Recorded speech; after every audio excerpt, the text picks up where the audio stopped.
ערב אחד ישב אהרון וחשב, ואחרי מחשבות רבות החליט לצאת לטיול לאור ירח.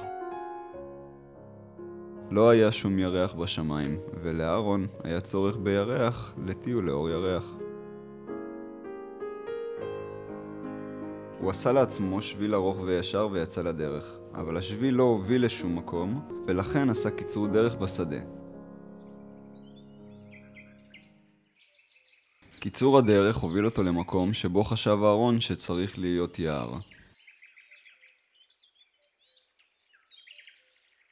הוא לא רצה לטעות במעבה היער, ולכן צייר לו עץ תפוחים אחד גדול ויפה. מתחת לעץ העמיד אהרון דרקון מפחיד שישמור על התפוחים. וזה היה דרקון מפחיד. אהרון נבהל והיד עם העיפרון רעדה. ופתאום, עד שהבין מה קורה, טבע לאהרון בגלים של האוקיינוס. הוא הגביע עצמו מעל הגלים וטיפס על סירה קטנה ונאה. חיש קל הרים אהרון מפרש, והירח הפליג יחד איתו.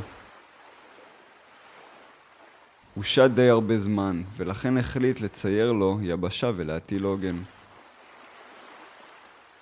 אהרון ירד אל החוף ותהה היכן הוא נמצא.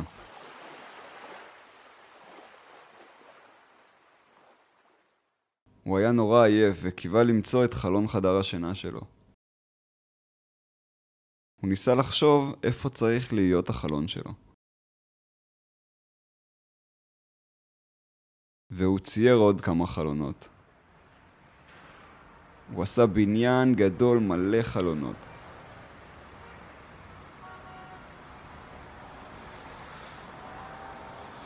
הוא עשה עיר שלמה מלאה בחלונות.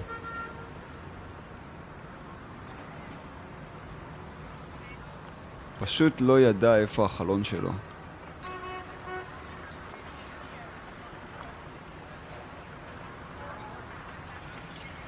אז הוא החליט לשאול שוטר.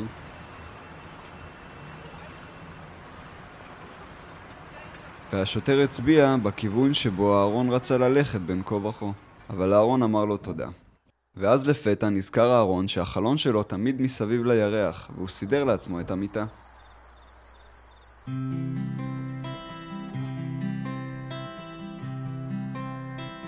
הוא נכנס למיטה ומשך אליו את השמיכה. לילה טוב לך. העיפרון הסגול נפל על הרצפה, ועל אהרון נפלה תרדמת עמוקה.